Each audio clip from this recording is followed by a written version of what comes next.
Turner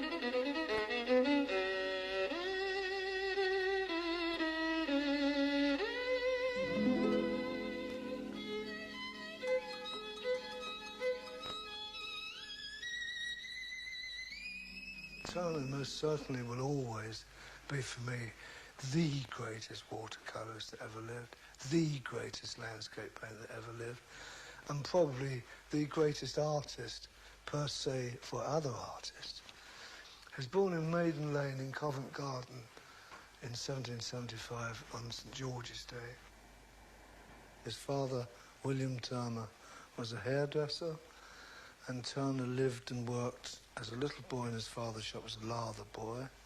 He earned a precarious living as a child artist in drawing the many customers his father did wigs for. And of course, being primarily a watercolourist and studying in the house of Dr. Munro with Gertin and Luthenberg and cousins and so on, of an evening to earn half a crown, a lot of money then. Munro was a neurologist and a philanthropist, and he learned his craft via other masters. They copied them, and bounced off, he and Gertin bounced off into the world of commerce, actually, as commercial artists. Very difficult work, travelling extensively on horseback with a pack horse through Yorkshire and Wales and so on. And then from the early days of the watercolourist, in which he became a supreme master of the world and returned to it in his old age, he encompassed every form of art known, the graphic arts. He was a poet. He may not have been a very good one, but he was no E. Cummings, but he certainly could bang out the fallacies of hope or something. There's no doubt that his main mass of money came from engravings, of course, and then he sold painters for enormous sums of money for the time. He had great patrons of art amongst the aristocracy, like Egremont at Petworth, and very little amongst the royalty. One of his sadnesses was that he'd never been knighted. But in his day, of course, they had, there was an enormous need and urge to get away from the ugliness of life around them. They hid themselves in their paintings, looking at them. It was an escape thing. And anyone who could paint colourfully and romantically, as he could to an incredible degree, he didn't lumber his paintings up with many figures, you see. Unlike people that try to represent heaven. Who wants to go to heaven with millions of angels craving about? So he created another world of colour, magic, mystery that people bought. Nearly every European painter, even the Italians, have been influenced by the Dutch school. And the Dutch school, because of the nature of its terrain, is very uninteresting from the point of view of, let's call it, romantic art, mountains and so on. So you have shipping, rivers, sky, the predominant thing. And the masts of the ship took the part of the trees in the forest. Turner was born and lived near the Thames most of his life. And the Thames was an enormous influence on his painting. The Fighting Temeraire was inspired by Turner whilst he was at Greenwich with another painter. And the old Temeraire was being dragged up to Deptford to be broken up.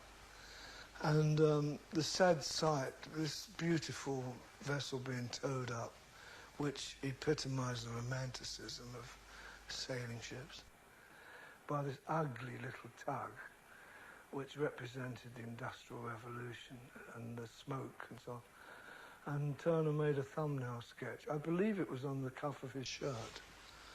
He was apt to do this a lot. And said, I'll paint a picture for the next Academy or whatever. He never parted with the Temeraire. He had it in the studio until he died, and always referred to it as my darling. I understand that. I'm now going to do a reverse painting of the Temeraire. This is the beginning of it. I did this about 3 years ago. I wanted to walk into a picture, and obviously you'd have to swim into the sea or the river, walk into the picture and turn around and see the chap painting it. It gives you a chance to emulate the style of the master, and the reason one does that is to learn the techniques of painting. This is about the speed he would have worked and then calmed down after and qualified the rest of the work with a brush and paint.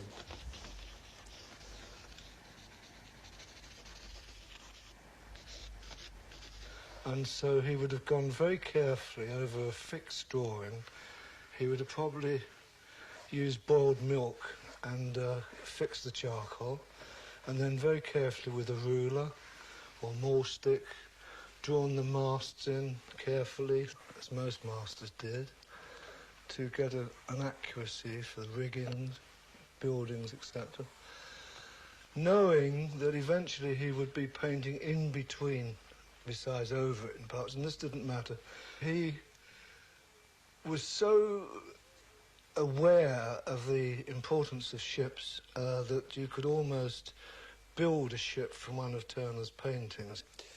At this stage, we destroy much of what has been put on, and he used tempera in this fashion because the light from the canvas itself has been obliterated by a wash of ochre, and that has one prismatic effect, and this has the effect of creating another prismatic effect, but in depth, 3-dimension. So he would come up with his incredible knowledge of cloud formation and build the lights up into the picture away from the sun, although using the same colour, same intensity.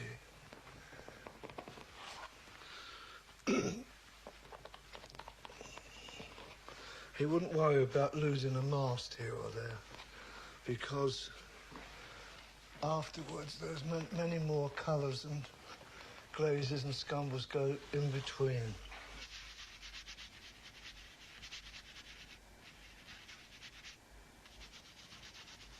He would then block in with different tones, sometimes using as many as 11 or 12 or 13 washes.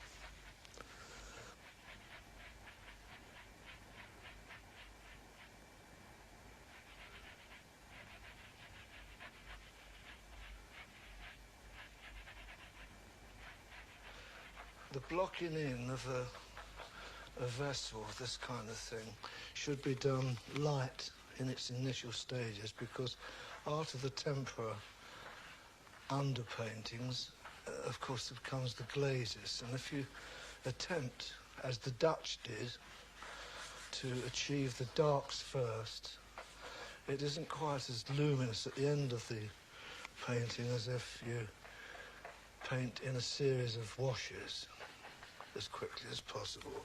At this stage, he would flatten certain areas, and the main point of this is that the sun, the disc, would be probably the thickest piece of impasto, and the rest less by degree of thickness. And the colours blend as you do this, because it's an instinctive thing. One can hardly teach it. It comes from years of buttering bread and butter, I think. In my case, bread and margarine. And when this is dry, you get a better chance of the form. For the next coat, this would dry in about 10 minutes.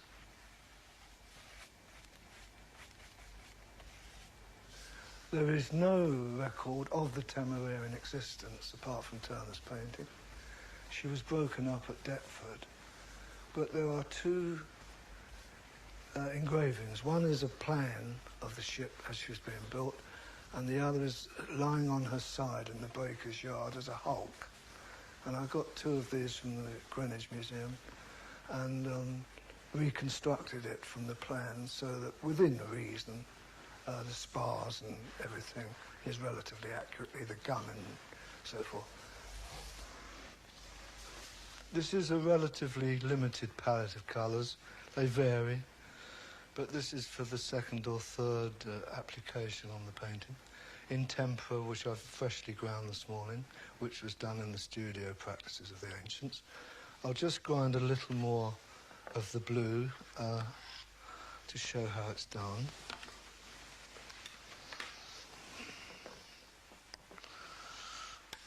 It's like mixing cement and sand. You put the powder down, make a little hole in the middle, pour a little water in. This is distilled water, and observe how it readily mixes, unlike tap water, which has impurities in. And distilled water can always be substituted by rainwater, or it could in a clean climate. I'm trying to get this into a thick paste.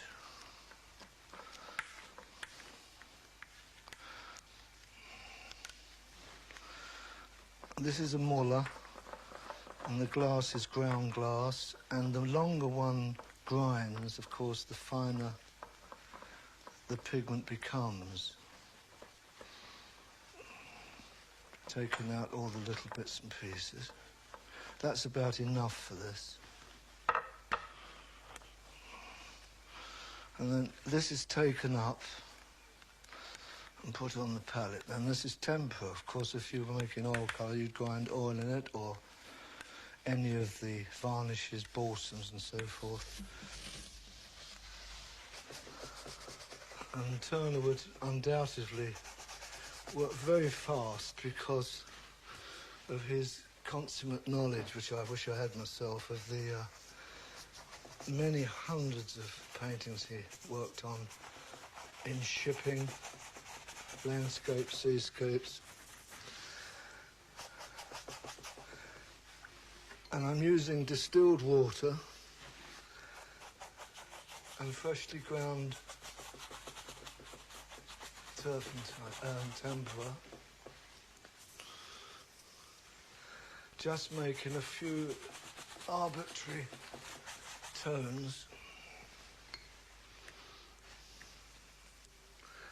to kill the warmth in the picture and at the same time retain the luminosity of it. He would soften the effects by stippling with a sponge.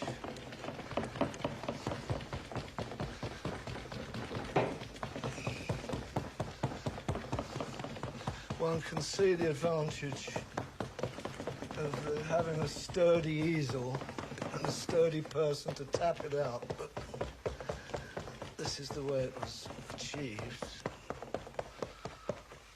And although it looks accidental, from experience one knows that one is killing these colours gradually. So we kiss this very gently.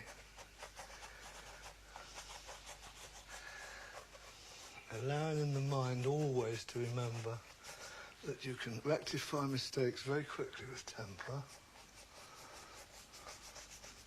And in fact, I really believe it was used by many old masters much, much more than is given credit for. Because once it's varnished, it takes on the physical appearance of oils. It's only by analytical chemistry you can tell that it isn't in fact oil paint. The next stage is to give the tempera a coat of varnish. Since the last stage in the development of this painting, I am redrawing some of the masts and upper parts of the ship because we lose them as we paint the sky. To draw a fine line in painting is one of the most difficult things, and it is best achieved by painting the area with varnishing it, creating an oily surface upon which you draw your line with tempera in a brush called a sable rigger, so called because it was used for drawing fine lines in rigging. The varnish should be tacky, and this is the only way you can obtain this line,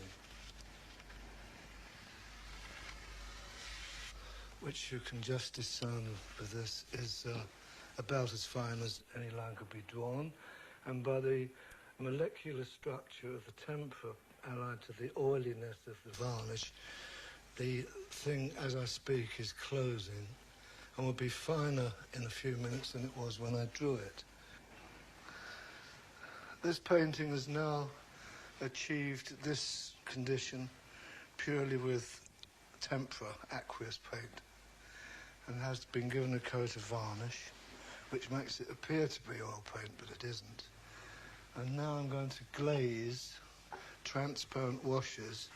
We start this time, instead of light to darks, the light underpaint into dark, to dark first. And here and there it's necessary to pick up a smaller tool to do the smaller areas.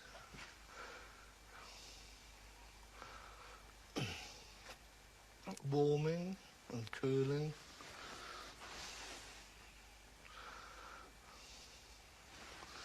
And of course in the flag, which is the white ensign, there's a touch of red which could be put in here. And the reason for that is red is an advancing colour, and a spot of red, as Eva Constable learned from Turner, I should imagine, a spot of red will send the greys and blues back.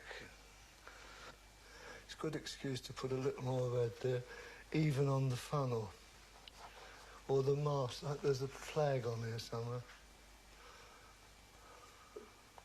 All this helps to bring a little touch here and there in the water.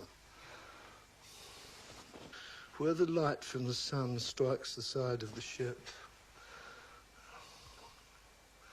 it's necessary to create in all buildings, all forms, the phenomena of the light part in the side of a building, or in this case in the side of a ship, is brighter, it appears to be brighter upon the edge, like here, closer to you, and gradate off,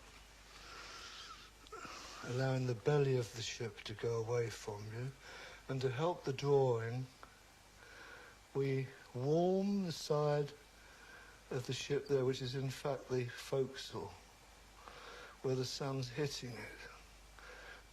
And these little marks intersposed in the right direction, right places, begin to create the feeling, movement, structure of the ship, gradating slowly. The beauty of oil paint is the ability with which one can gradate with it. You can't do this easily with tempera. In the drawing of water, and when we say drawing we mean painting and drawing with the same action, it's a very good idea to remember the volume, the depth, the strength, the fearful qualities of it, especially at sea. And Turner would be well aware of this, having tied himself to a mast to witness this in one of his famous paintings, Snowstorm at Sea. But we're not doing sea, we're doing the dirty, turgid water of the Thames of those days. And a little impasto, and let's call it a sun colour. And on the tip of each imaginary wave, as the sun meets the water, we go zigzag because of the movement of the ships causing the water to go left, right, left, right, left, right, diminishing towards the sun until at the far horizon it's a knife edge thick. All this can afterwards be rectified when you stand back and see the effect. if it appears to be in any way wrong, and you won't get it right every time, no one can. And this is one part of it. And this part has to relate to the mass of foam being caused by the tug coming through the water, which in turn creates this. One of Turner's favourite cloud formations was the cirrus, the lighter, happier clouds that are in the evening sky usually, in the early morning. He always got up very early at dawn to say hello to the sun and said goodbye in the evening, probably with a sherry. He drank a bottle of brown sherry a day to help him on his way. And in order to achieve the cirrus, for which he's most famous, he'd use a round sable dipped in a heavy media and roll it in a semi-transparent, heavy